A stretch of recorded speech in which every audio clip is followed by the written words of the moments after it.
lebih tinggi derajatnya dari malaikat. Diberikan juga mata. Bisa lihat Allah Ta'ala? Tidak bisa. Bisa, tapi kalau kita di dalam surga, karena ada khilaf tentang melihat Allah Subhanahu wa Ta'ala. Tentang melihat Allah Ta'ala kita sudah kaji kemarin. Dikatakan oleh Imam Nawawi dalam kitab Kifayatul Awam bahwa sepakat dalam akidah Ahlus Sunnah wal Jamaah melihat Allah Ta'ala jaiz, boleh kalau diizinkan Allah Ta'ala di dalam surga. Jadi bukan ahli nar, bukan ahli neraka. Yang akan bisa melihat Allah Ta'ala adalah ahli jannah, ahli surga. Itu pun spesial kepada orang yang tertentu saja. Makanya perbanyak amal soleh. Jangan tunda ingin berbuat kebaikan. Oh, saya punya niat nanti mau bersedekah. Jangan tunda, buat terus. Jangan tunda kalau bikin ibadah. Tapi kalau mau bikin maksiat, tunda. Kalau mau bikin maksiat, udah punya rencana mau berbuat jahat, mau balas dendam, mau berjudi, mau jual ganja, kalau punya rencana tersebut, tunda hingga akhirnya tidak akan kita lakukan perbuatan maksiat. Tapi kalau perbuatan baik, perbanyak. Segerakan perbuatan baik, jangan pernah ditunda perbuatan baik. Kenapa? Karena Allah Ta'ala telah menjamin surga untuk mereka yang beramal soleh. Nah, karena kita ingin masuk di dalam surga, berjumpa dengan Allah, masuk dalam surga bukan tidak berjumpa dengan Allah, maka kita berusaha semaksimal mungkin untuk menghabiskan waktu ini untuk ibadah kepada Allah, untuk berbuat baik kepada Allah Ta'ala. Ingat, ibadah itu bukan cuma sholat. Ingat, ibadah itu bukan cuma dalam masjid, bahkan di pasar pun bisa jadi ibadah kalau diniatkan untuk kebaikan. Innamal a'malu binniyat. Semua amal tergantung kepada niat. Ini orang yang sedang pom bensin, sedang kerja di pom bensin SPBU itu bisa dia nilai ibadah. Sedangkan orang yang ada dalam masjid, dia duduk di sini sholat, bisa tidak bernilai ibadah di sisi Allah Ta'ala. Lahiriah dalam masjid, sedang rukuk, sedang sujud, tapi tidak bernilai pahala di sisi Allah Ta'ala karena tidak ikhlas kepada Allah. Tapi orang yang di SPBU, dia isi bensin, dia amanah kepada Allah Ta'ala. Dia tanya, mulai dari berapa? Dari nol. Isi berapa? 1 liter. Tidak dikurangi setetes pun, tidak dikurangi semili pun, 1 mili pun tidak dikurangi. Pas dia isi. Amanah. Orang yang SPBU itu masih dinilai ibadah oleh Allah Ta'ala daripada orang yang sholat dalam masjid tetapi tidak ikhlas kepada Allah. Jadi perbanyak ibadah kepada Allah Ta'ala. Karena kenapa? Kita masuk surga, bisa jadi kita jumpa dengan Allah, tapi tidak semua yang masuk surga diperlihatkan oleh Allah. Allah akan dirinya pada makhluk tersebut, pada ahli surga tersebut. Jadi ini yang tadi diyakini di dalam akidah Ahlus Sunnah wal Jamaah bahwa umat muslim diizinkan melihat Allah di dalam surga. Tetapi pertanyaannya, apa semuanya lihat? Tidak semuanya. Tergantung amal. Bila amal kita melebihi dari amal-amal yang biasa, yang memang dikehendaki oleh Allah Ta'ala, Allah akan perlihatkan zatnya pada kita yang tanpa ada rupa, tidak berhajat kepada tempat, tidak berbentuk. Tapi kalau seandainya di dunia ini ada yang bertanya, bagaimana bisakah kami melihat Allah Ta'ala? Lihat Al-Quran, di situ dalam surat dikatakan Nabi Musa minta untuk melihat zat Allah, diri Allah Ta'ala, tapi Allah Ta'ala tolak. Rabbi arini anzur ilaika. Kan sudah jelas-jelaskan kemarin. Wahai Tuhanku, perlihatkanlah dirimu kepadaku, aku ingin melihatmu. Aku ingin melihatmu ya Allah. Tapi Allah Ta'ala, unzur ilal jabal, lihat gunung Tursina tersebut. Kalau engkau lihat gunung itu tidak hancur, engkau sanggup melihatku. Tapi kalau tidak, dia hancur, engkau juga tidak akan sanggup melihatku. Maka falamma tajalla, ketika Allah tajalli kepada gunung hancur, Nabi Musa kemudian dia tersungkur bersujud minta maaf kepada Allah karena kelancangannya ingin melihat zat Allah Subhanahu wa Ta'ala. Jadi kalau ada orang tanya, bisa enggak kita lihat Allah Ta'ala di dunia? Bisa. Tetapi yang bisa hanya diizinkan hanya Nabi Muhammad. Melihat Allah Ta'ala di dunia bisa, tetapi yang diizinkan dalam Islam untuk melihat Allah hanya Nabi Muhammad. Itu pun khilaf, itu pun terjadi perdebatan di antara para sahabat. Aisyah bilang bohong. Kalau ada orang mengatakan Nabi melihat Allah, kaifa yara? Bagaimana dilihat? Nur, cahaya bisa dilihat, tidak bisa dilihat. Allah bukan cahaya aja tidak bisa dilihat. Matahari bagaimana? Coba perhatikan matahari. Bisa enggak kita lihat dengan mata telanjang? Coba lihat matahari sama seperti kita melihat planet yang lain. Tidak bisa, silau, sakit mata kita kalau kita pandang itu nur, itu cahaya. sumber cahaya, sumber panas di alam ini itu berasal dari matahari. Yang baru-baru viral ini ada orang mengaku dia punya matahari. Jadi kalau siapa pakai matahari harus setor uang ke dia. Barusan ini itu kalau nggak salah di Spanyol ya, orang Spanyol. Dia buat pendaftaran ke PBB atau kemana itu bahwa dia klaim matahari milik dia. Jadi siapa dimanapun manusia yang menggunakan fasilitas panas matahari maka harus setor uang ke dia. Jadi ini aneh. Ada pemahaman yang aneh seperti itu. Jadi ini jamaah yang dimuliakan Allah Subhanahu wa taala. Jadi kalau ada yang bertanya, bolehkah kita melihat Allah taala? Di dunia ini boleh melihat Allah taala karena sudah disebutkan dalam Al-Qur'an, kalau Allah taala mengizinkan gunung itu tidak hancur ketika Allah perlihatkan, Musa akan bisa melihat, tapi Musa tidak bisa. Yang bisa hanya Nabi Muhammad. Tapi pun Nabi ketika melihat Allah taala terjadi dua pendapat di kalangan sahabat. Siti Aisyah mengatakan itu tidak. Kalau ada yang mengatakan Muhammad melihat Allah, bohong. Karena cahaya bagaimana bisa dilihat? Cahaya itu baru makhluk cahaya Allah taala itu. Bagaimana yang Khalik yang menciptakan cahaya? Tentu lebih terbatas kemampuan kita, tidak sanggup untuk melihat Allah taala. Itu pendapat Siti Aisyah. Pendapat ini dibantah oleh Ibnu Abbas, riwayat daripada Ibnu Umar yang mengatakan bahwa Rasul melihat Allah taala. Kemudian Rasul melihat Allah taala pun terbagi kepada dua pendapat ulama. Yang satu mengatakan melihat dengan mata kepala, yang satu melihat dengan mata basirah, mata hati. Nah, itu bisa difahami kan? Melihat Allah taala, Nabi Muhammad bisa melihat Allah taala, bisa. Waktu terjadi Isra Mi'raj, Allah taala perlihatkan zatnya pada Nabi Muhammad. Nabi melihat Allah tanpa ada bentuk, tanpa ada rupa. Di mana tempatnya tidak tahu Nabi. Posisinya di mana tidak tahu Nabi Muhammad. Tidak bisa digambarkan oleh Rasulullah sallallahu alaihi wasallam. Cuma yang perlu kita taukidkan lagi tadi itu. Apakah Nabi melihat dengan mata yang ada di kepala? Ataukah Nabi melihat dengan mata batin? Terjadi dua pendapat. Yang satu mengatakan itu dilihat oleh Nabi dengan mata kepala, yang satu mengatakan dilihat dengan mata hati. Dan kemudian pendalaman tentang ketika Nabi melihat Allah taala, bagaimana Allah taala? Itulah bid'ah, kata Imam Malik. Bid'ah mempertanyakan bagaimanakah zatnya Allah. Kalau kita ingin tanya bagaimana zat Allah taala, diri Allah taala itu bagaimana? Bid'ah, kata Imam Malik. Ya, bid'ah terbagi pada dua, bid'ah yang baik, bid'ah yang dhalalah, yang tercela. Yang dimaksud oleh Imam Malik adalah bid'ah di sini bid'ah dhalalah, yaitu bid'ah yang tidak baik. Karena menanyakan tentang zat Allah taala. Bagaimana Allah taala? Allah taala tinggikan, pendekkah, bulatkah, panjangkah? Tidak. Kenapa?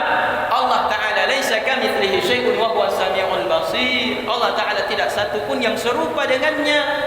Tidak ada satu pun yang serupa dengannya. Mau kita gambarkan serupa dengan apa? Mau kita gambarkan mirip dengan siapa? Tidak ada yang mirip dengan Allah. Tidak ada yang serupa dengan Allah. Patah lidah kita, enggak sanggup kita melukiskan zat Allah taala yang tidak berbentuk. Nah, sekarang alam ini yang disebut dengan Allah selain alam. Alam bukan Allah, Allah bukan alam. Pertanyaannya, alam itu makhluk. Makhluk itu terbagi kepada empat. Yang pertama, jisim. Nah, segala yang memiliki bentuk itu disebut dengan namanya jisim. Sesuatu yang berhajat kepada tempat itu namanya jisim. Sesuatu yang memiliki arah itu namanya jisim. Allah tidaklah masuk dalam klasifikasi jisim. Tidak masuk dalam kelompok jisim. Jisim adalah sesuatu yang memiliki bentuk dan dia berhajat menempati tempat dan dia memiliki arah. Itu jisim. Kemudian jirim. Ya. Jirim sesuatu yang juga masuk di dalam pengertian jisim, tetapi dia lebih besar daripada jisim. Dia lebih besar daripada jisim. Benda-benda yang memiliki bentuk yang lebih besar, yang butuh kepada tempat, juga memiliki arah, itu disebut dengan apa tadi? Jirim. Jirim. Kemudian yang ketiga disebut dengan jauhar.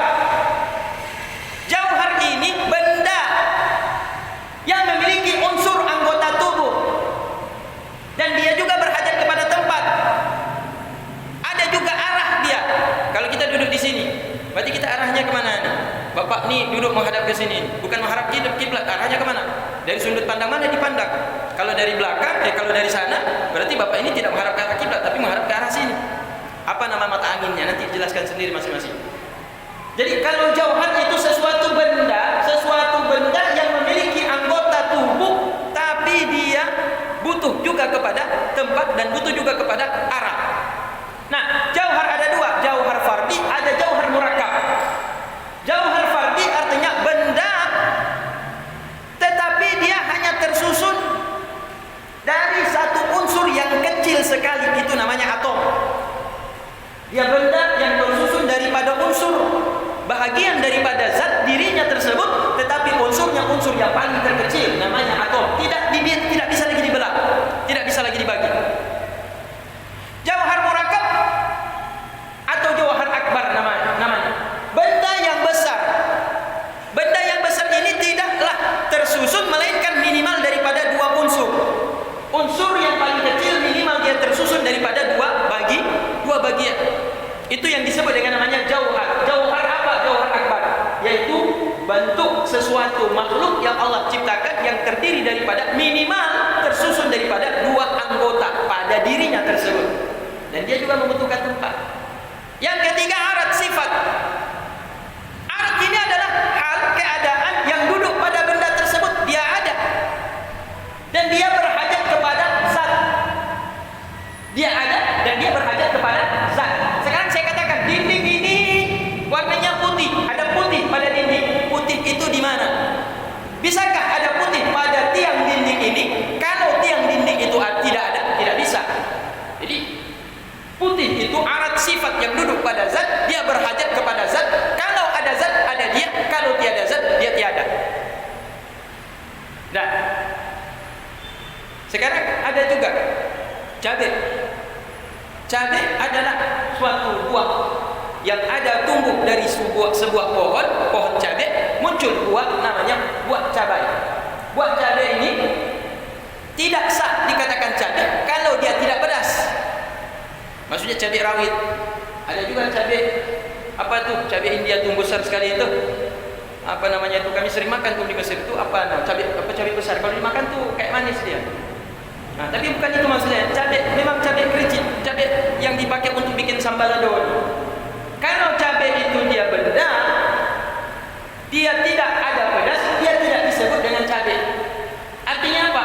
Ini benda ini bergantung kepada sifat. Bukan hanya sifat bergantung kepada benda tersebut, tetapi benda itu juga bergantung kepada sifat. Yang namanya benda ini kalau dia bentuknya mirip dengan cabai tapi tidak ada pedas, bukan cabai namanya. Ada kan? Ada dia mirip cabai, tapi kalau kita makan tidak pedas. Kita kunyah pun tidak tertelan. Cabai plastik. Ya? Cabai ke tidak? Bukan cabai. Kenapa? Tidak ada pedasnya, tidak ada. Maka cabai itu berhajat kepada sifat.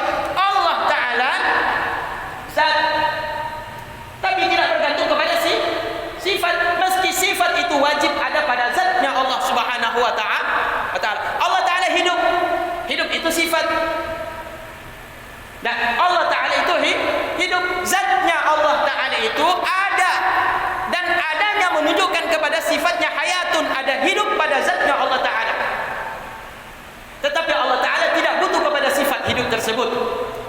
Kalau tidak ada sifat hidup, tidak ada Allah Ta'ala. Bukan begitu. Sifat hidup wajib menurut akal ada pada zat Allah Ta'ala, tetapi Allah tidak bergantung kepada sifat hidup tersebut. Karena sifat hidup itu adanya karena adanya zat Allah Ta'ala. Dia amrun i'tibar yang ada dalam pikiran manusia yang logis, pikiran manusia yang menggunakan akalnya, yang mengatakan tidak benar kalau ada Tuhan tetapi tidak memiliki sifat hayatun hidup. Kalau dia punya sifat hayatun hidup, maka namanya zat tersebut hayyun maha hidup. Nah, ini penjelasan tentang bahwa yang dimaksud dengan zat Allah Ta'ala adalah zat yang maha sempurna, yang terhimpun padanya sifat-sifat yang sempurna, yang mustahil padanya sifat-sifat yang mustahil, dan dibolehkan padanya yaitu hal-hal yang mungkin untuk dilakukan oleh Allah Ta'ala, yang disebut dengan namanya sifat jaiz.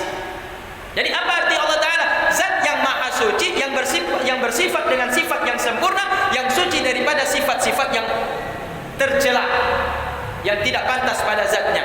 Dan disebut juga dengan Allah adalah masih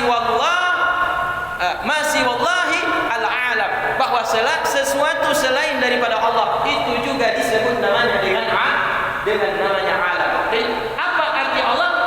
Allah zat yang maha suci, maha sempurna, yang bersifat dengan sifat yang maha sempurna, mustahil dengan sifat-sifat yang mustahil pada dirinya, dan dia bukan alam.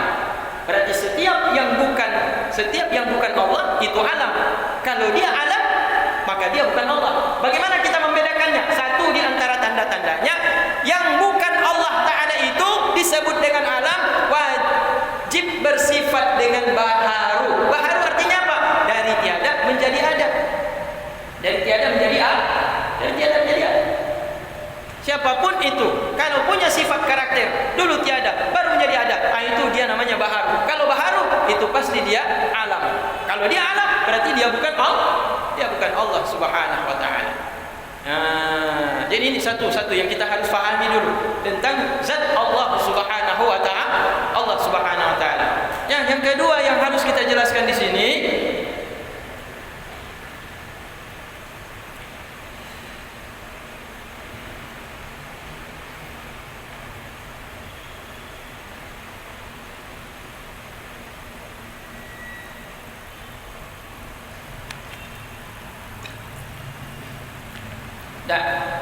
bahwa Allah Ta'ala bersifat dengan sifat berkehendak. Allah Ta'ala wajib bersifat dengan sifat berkehendak. Ya, Allah bersifat dengan sifat berkehendak.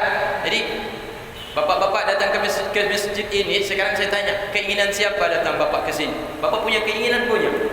Tetapi yang menancapkan keinginan itu di dalam hati bapak-bapak untuk datang ke majlis ini, salat dalam masjid ini, iktikaf dalam masjid ini, Allah Ta'ala yang punya iradah. Allah Ta'ala yang punya iradah. Bapak punya iradah? Punya. Tetapi kenapa bapak bisa punya iradah tersebut? Allah Ta'ala yang punya iradah. Sekarang bapak datang ke masjid, siap? Bapak punya keinginan datang ke masjid? Iya, punya. Waktu dari rumah memang saya punya keinginan salat berjamaah di masjid ini. Pertanyaan saya sekarang, saya tanya lagi, bapak bisa punya keinginan itu, siapa yang buat? Apa sendirinya? Atau ada the man behind the screen, orang di balik layar, zat, ada sesuatu di balik layar yang mengarahkan bapak datang ke sini?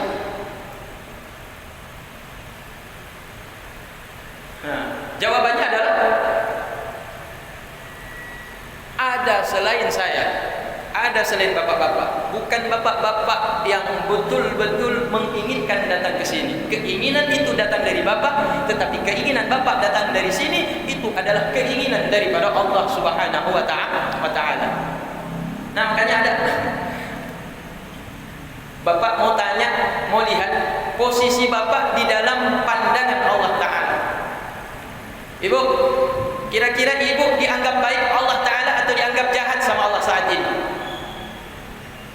Ibu-ibu atau bapak-bapak yang hadir dalam majelis ini, dalam masjid ini, saat ini juga, apa bapak masuk dalam kelompok orang yang dianggap baik oleh Allah Ta'ala atau orang yang dianggap buruk dan celaka oleh Allah Ta'ala? Kenapa? Lahiriah kita lihat masalah hati, wallahu a'lam.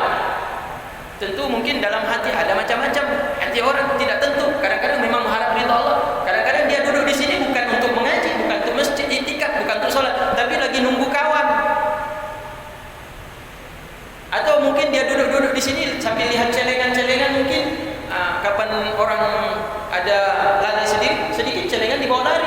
Atau ada HP mungkin, ada yang sedikit ditaruh di samping. Dia lihat kesempatan. Dia zahir duduk dalam masjid, nampak seperti orang mau salat.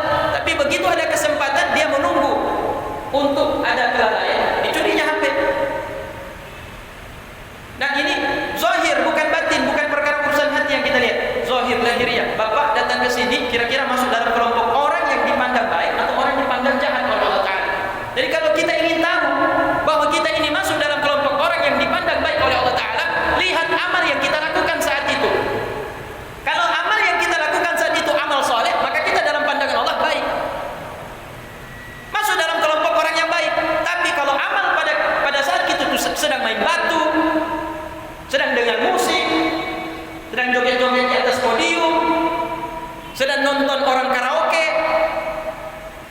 sedang main dabus, kemudian pamer tentang dabus yang kita kebal tersebut, maka itu dalam pandangan Allah orang yang celaka, orang yang tidak baik dalam pandangan Allah. Nah, kalau dia masuk dalam kelompok itu, meninggal saat itu, meninggal su'ul khatimah. Jadi kalau kita ingin lihat, kita ingin tahu bagaimana posisi kita dalam pandangan Allah, lihat apa yang kita kerjakan. Tetapi itu secara zahir. Nah, secara batin harus lebih detail lagi, diperhatikan niat kita kepada Allah atau bukan karena mengharapkan ridha Allah Ta'ala. Nah, sekarang masalahnya iradah, kehendak, keinginan kita. Nah, dikatakan di sini bahwa Allah Ta'ala itu punya kehendak. Mustahil Allah Ta'ala mengadakan sesuatu alam di antara alam ini tetapi terpaksa. Karena lawan daripada berkehendak berarti dipaksa. Kenapa Anda datang ke sini? Apakah Anda dipaksa? Tidak. Ini kehendak keinginan saya pribadi. Tidak disuruh siapapun, tidak dalam bentuk intimidasi. Ini keinginan saya. Oh, berarti Anda punya kehendak. Bukan kehendak orang lain yang Anda turuti. Berarti orang yang datang karena keinginannya tidak dipaksa, dia punya iradah. Allah lebih lagi. Bahkan tidak ada yang bisa memaksa. Kalau kita masih bisa dipaksa. Kita punya keinginan, tapi keinginan kita bisa karena keinginan orang lain. Sekarang kita tanya, kenapa ibu punya anak gadis? Ibu punya anak gadis. Tiba-tiba dia pulang dari kampus kuliah, sudah selesai kuliah dari Banda Aceh, dia bawa pulang juga cowok. Katanya kawan kuliah. Kemudian ternyata dia berterus terang kepada ibu, datang ke rumah, "Bu, Ma," panggil mama sama kita, "Ma, saya datang ke sini dengan anak mama, kami kawan kuliah dan kami udah lama 4 tahun pacaran di Banda Aceh." Udah 4 tahun, oh udah lama pacaran di Banda Aceh nak. Iya, Ma. Mama nggak tahu ya? Ya itulah, nggak tahu, kami takut. Jadi kami sembunyikan saja. Tapi sekarang saya sudah berani untuk datang untuk menta'arufkan, memperkenalkan diri saya. Pacaran haram. Ya. Tapi anak sekarang ini kan kalau tidak pacaran tidak nikah mereka. Ya. Zaman sekarang ini kalau tidak pacaran tidak nikah. Beda pacaran dengan ta'aruf. Kalau pacaran itu kayak orang beli sendal, beli sepatu di toko. Udah dites belum tentu dibeli. Itu pacaran. Tapi kalau ta'aruf ditengok saja. Kalau ta'aruf ditengok saja, dia masuk mau beli itu sepatu itu, tapi tidak dicoba, tidak dicoba. Pak, saya mau beli sepatu itu, tapi coba dulu ya. Nah, itu namanya pacaran.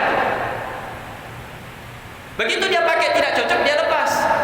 Udah dicium, udah dipeluk, kemudian udah berzina, baru dilepas. Itu pacaran. Kalau ta'aruf yang dibolehkan dalam Islam bagaimana? Lihat saja. Oh, sepatu ini bagus. Ukurannya mirip dengan ukuran saya, enggak saya coba. Nanti kalau udah beli baru dicoba. Nah, itu namanya ta'aruf.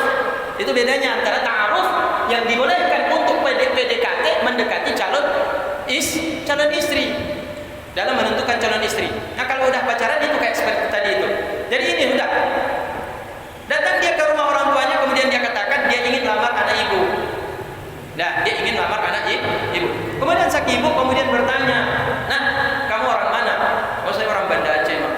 "Orang Banda Aceh." "Oh, kamu kuliah sekarang sudah selesai juga?" "Udah selesai, Mak." "Jurusan apa?" "Insinyur engineering." "Oh, insinyur engineering. Sekarang kamu sudah punya pekerjaan belum?" "Nak?" "Belum," katanya. "Orang tua kamu kerjanya apa, Nak?" "Orang tua saya tambal ban." "Oh, tambal ban." "Ayah, kamu tambal ban." "Mak, kamu kerjanya apa?"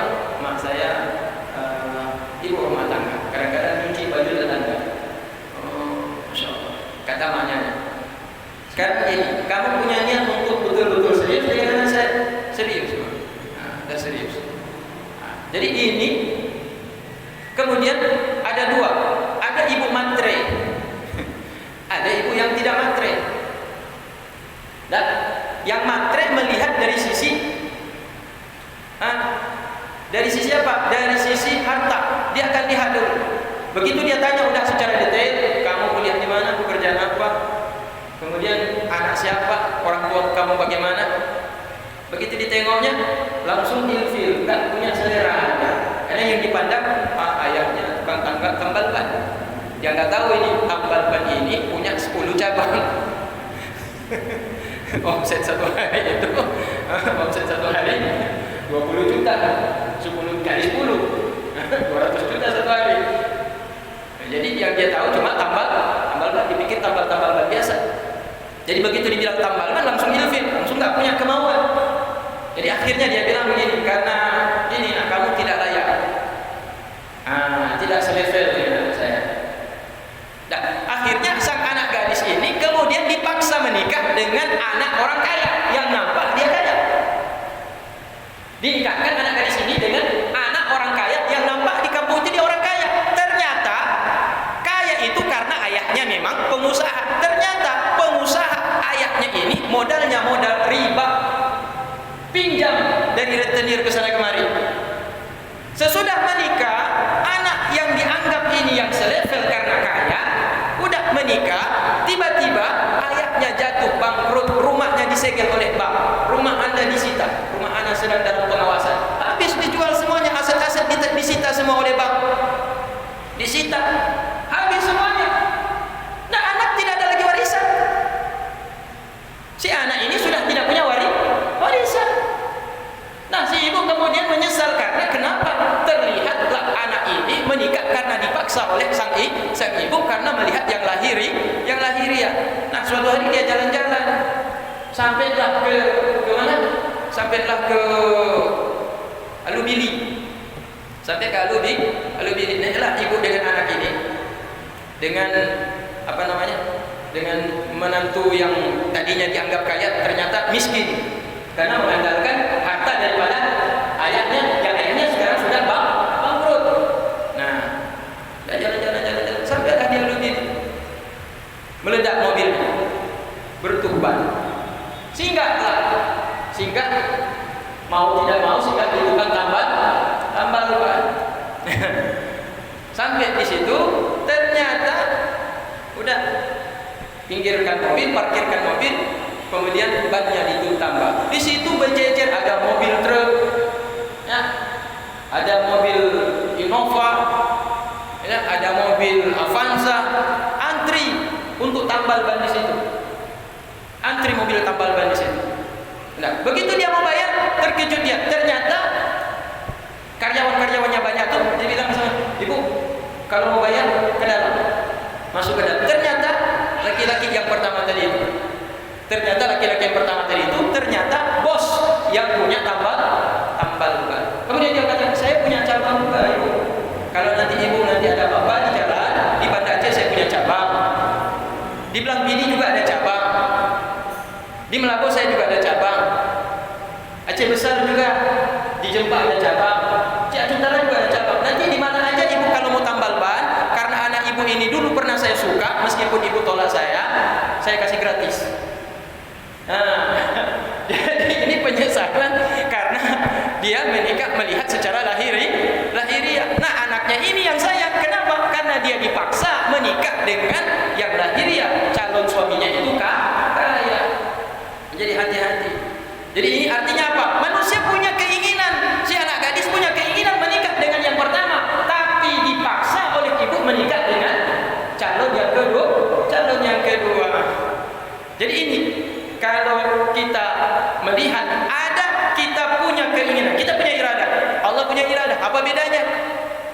Bedanya iradah Allah nggak bisa dipaksa.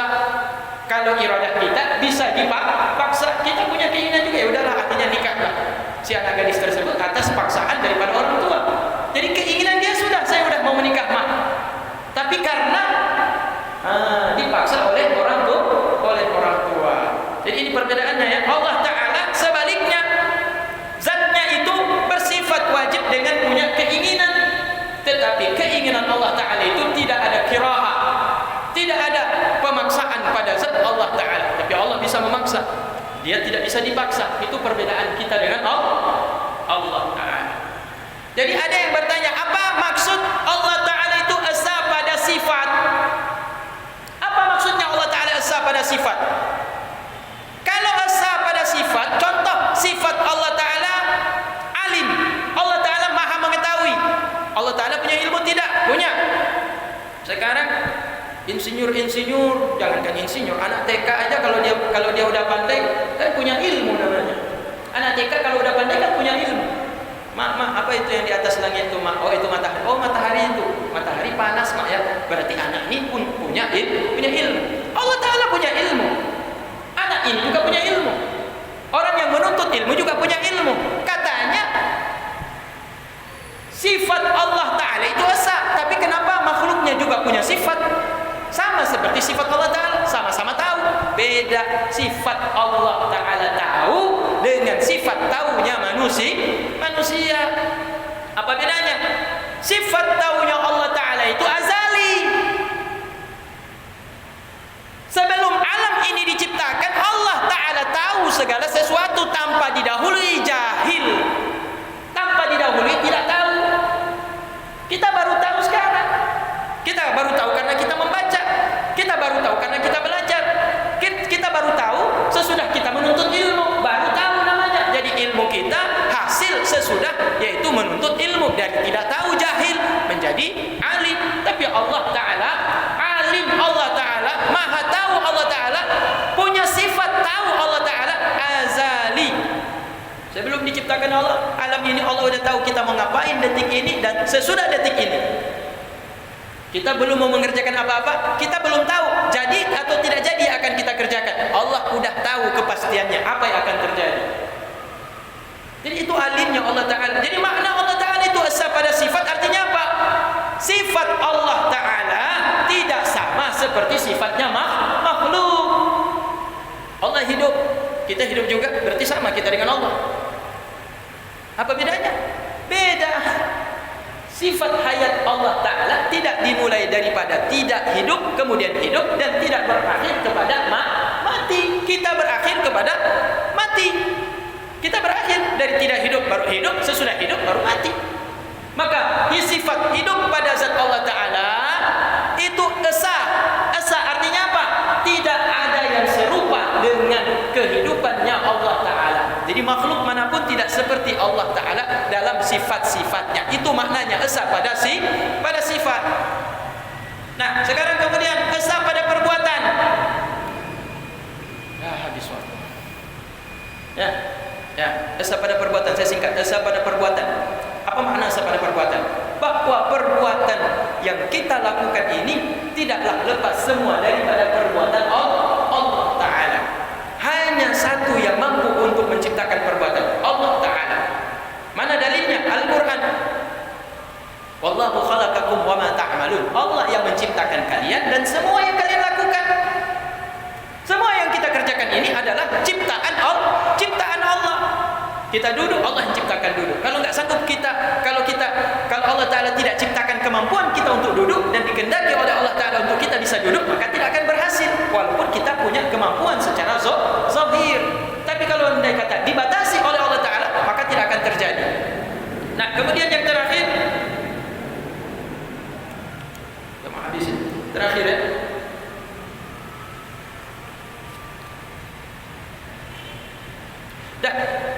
Adanya makhluk bukanlah dengan jalan taklil dan bukan dengan jalan tabiat. Perbedaan antara keduanya. Bahwa yang mawujud dengan jalan taklil. Setiap didapat ilat didapat daripada tanpa tergantung kepada sesuatu yang lain. Contoh gerakan jari. Maka sungguh gerakan jari itu alasan bagi bergeraknya cincin. Sekarang kita punya jam, cincin, kita punya gelang, kita punya kalung di leher, kita punya anting di telinga. Itu anting kita tidak kehendaki bergerak, tetapi bergerak sendiri. Kenapa? Ilatnya karena kepala kita geleng-geleng. Maka anting bagi perempuan yang bergantung anting di telinga itu, ibu, kenapa telinga ibu yang ada anting, kenapa antingnya bergerak-gerak ibu? Ibu punya telinga, di telinga digantung anting-anting. Ketika ibu jalan-jalan, antingnya goyang-goyang. Saya tanya, ibu antingnya goyang-goyang itu, ibu punya kemauan goyang-goyang anting itu? Hana, memang ibu goyang kedro, pakang bergoyang kedro. Karena ulilun bergerak-gerak. Karena kepala saya bergerak-gerak, anting juga ikut bergerak-gerak. Oh, berarti bergeraknya anting karena bergeraknya kepala. Dan itu satu ya. Itu satu. Jadi adanya alam contoh gerakan cincin itu digerakkan oleh kepala, bukan atas keinginan daripada manusia yang punya anting tersebut. Yang dia ingin cuma gerak kepala, tapi ikut bergerak anting. Itu satu. Kemudian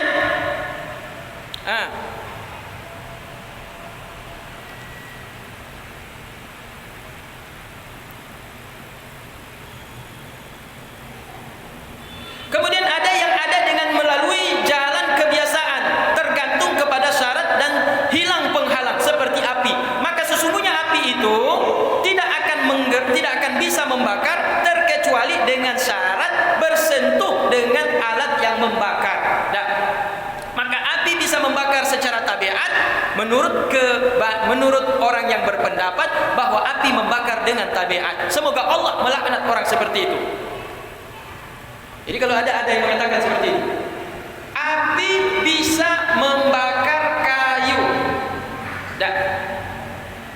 Api bisa membakar kayu. Ditanya, kenapa api itu bisa membakar kayu? Karena kebiasaan memang begitu. Kebiasaannya kalau api kena ke kayu, kayu akan terbakar. Bukan karena Allah, bukan. Memang kebiasaannya begitu. Semoga Allah melaknat orang tersebut. Berarti kalau sudah dilaknat berarti bahaya, akidahnya terancam. Keluar dari akidah kalau dia tidak minta ampun kepada Allah. Jadi ada dua. Kalau ini yang dijadikan sebagai keyakinan bagi kita ketika kita melihat kebakaran, kemudian terlintas dalam pikiran. Ini biasanya kalau penyidik kepolisian akan diselidiki. Apa penyebab kebakaran tersebut? Oh, koslet. Koslet arus listrik ada bergesekan negatif positif, akhirnya terbakar. Oh, itu penyebabnya? Iya, itu penyebabnya. Kemudian kita tanya sama Pak Polisi, Pak Polisi, itu api muncul, Pak Polisi bilang karena akibat korsleting listrik, maka muncullah api. Ini belajar tauhid dengan Pak Polisi. Saya tanya, menurut Pak Polisi itu betulkah itu secara kebiasaan atau ada yang menghendaki? Kalau menurut kami, menurut ilmu kami ini, ya memang karena korslet ini maka muncul api. Kalau itu masuk di dalam akidah, bahaya akidahnya. Ya, tapi kalau sebatas itu hanya penyelidikan dalam kepolisian tidak masalah. Ya, tapi kalau tidak masuk dalam iman, di dalam tauhid, itu bahaya. Karena di sini katakan dilaknat Allah Taala orang yang meyakini bahwa api bisa membakar secara kebiasaan, menurut kebiasaan. Karena kebiasaannya seperti itu, maka terjadilah. Karena kebiasaan orang itu menikah, maka lahir anak. Kenapa lahir anak? Ya karena kebiasaan. Kebiasaan apa? Kalau sudah berhubungan suami istri, lahir anak. Tapi kan banyak yang sudah berhubungan suami istri, lahir anak. Berarti terjadinya anak bukan karena kebiasaan. Banyak juga ada gesekan positif negatif dua arus, tapi tidak juga keluar api. Terjadi juga. Berarti sesuatu yang muncul yang terjadi tidak selamanya itu karena ada kebiasaan. Berarti bisa kita ambil natijah, kesimpulan. Apa kesimpulannya? Bahwa sesuatu yang terjadi di alam ini bukan karena kebiasaan. Yang kedua, sesuatu yang terjadi di alam ini bukan karena ada ilat alasan apa yang terjadi tersebut. Seperti contohnya tadi, anting bergerak karena kepala bergerak. Kenapa anting itu bergerak? Karena kepala yang bergerak. Jadi kalau kita bilang karena kepala yang bergerak maka anting bergerak, maka ini sudah jatuh, melenceng akidah, keyakinan kita kepada Allah Subhanahu wa taala. Jadi bagaimana yang harus kita yakini? Ini yang harus dijelaskan terakhir. Keyakinan yang harus yang harus dipegang di dalam akidah Ahlus Sunnah wal Jamaah, yaitu bahwa Allah Ta'ala lah yang menghendaki gerakan anting pada kepala tersebut. Allah Ta'ala lah yang menghendaki munculnya api akibat gesekan tersebut. Karena kayu bersentuh dengan api maka kayu terbakar, bukan karena kebiasaan dan bukan karena alasan-alasan, yaitu alasan kepala bergerak. Jadi bukan karena itu, tapi memang karena kehendak Allah Subhanahu wa taala. Ada pertanyaan selanjutnya. Kalau semua kehendak Allah, maka saya tidak berdosa. Karena semua kehendak Allah. Jadi kalau saya bakar rumah orang, berarti saya tidak berdosa karena itu kehendak Allah. Lantas kenapa saya diazab? Itu kan jadi pertanyaan, itu sudah dijawab, tapi banyak sekali sampai sekarang orang tidak faham. Apa bedanya? Kenapa kenapa kita harus diazab? Kalau itu kehendak Allah. Kan masih jadi pertanyaan juga. Jawabannya begini, kita punya ikhtiar. Allah berikan kepada kita ikhtiar. Sama seperti yang sering dijelaskan kemarin itu. Kalau kita udah sampai di atas Gunung Grute, sebelum sampai ke Banda Aceh mampir ngopi di warung kopi di pinggir Gunung Grute. Kemudian ada anak-anak gadis bawalah HP selfie lah di pinggir jurang. Kemudian dia jatuh ke bawah, meninggal dunia. Pertanyaannya ada dua di situ, meninggal baik atau meninggal jahat? Ada yang satu mengatakan, oh dia loncat bunuh diri. Yang satu mengatakan, bukan, nggak sengaja terpeleset jatuh meninggal dunia. Nah sekarang pertanyaannya ini ada dua nih. Kira-kira anak gadis yang selfie di pinggir jurang ini mati karena bunuh diri atau meninggal karena terpeleset? Pertanyaan ini coba jawab. Kalau dia bunuh diri ya berarti berdosa. Meninggal dalam keadaan bunuh diri, haram hukumnya, dosa besar hukumnya. Dicatat termasuk orang yang jahat kalau Allah Ta'ala. Dikubur, diazab nanti. Tapi kalau dia jatuh bukan karena dia niat untuk loncat bunuh diri, tapi karena terpeleset, berarti ini dia tidak sengaja. Tergantung niatnya ke Banda Aceh mau ngapain. Kalau niatnya ke Banda Aceh untuk melihat ayahnya yang sakit di rumah sakit, berarti dia meninggal baik penutupannya. Nah sekarang apa bedanya tadi orang yang di pinggir jurang, satu terpeleset, yang satu loncat bunuh diri. Nah kalau orang yang loncat bunuh diri, ikhtiarnya ada di situ. Dia punya usaha, dia punya kemauan. Buktinya apa? Dia pergi ke pinggir jurang, kemudian dia loncatkan badannya, mati meninggal dunia. Berarti ikhtiar di situ ada, meninggal masuk dalam neraka. Nih kalau yang satu ini, dia cuma berdiri di pinggir jurang, cuma niatnya mau selfie, tidak sengaja terpeleset, injak batu yang licin, jatuhlah dia ke dalam jurang. Ada ikhtiar di situ, ada keinginan dia di situ untuk loncat? Tidak ada. Di situlah letaknya. Di situlah letaknya. Bahwa Allah tidaklah mengazab melainkan menurut apa yang dia niatkan, apa yang dia inginkan. Nah, jadi jangan bilang begini nanti, oh berarti orang loncat bunuh diri itu kan kehendak Allah. Berarti dia mati meninggal dunia karena kejahatan, tapi itu karena kehendak Allah, berarti tidak berdosa karena Allah punya kemauan. Nah, janganlah begitu dijawab. Itu salah di dalam memahami makna kehendak Allah Ta'ala. Manusia punya keinginan dan Allah Ta'ala juga punya keinginan. Kemudian keinginan manusia disitulah yang menjadi nilai yang kemudian menyebabkan dia dicatat itu sebagai amal baik atau amal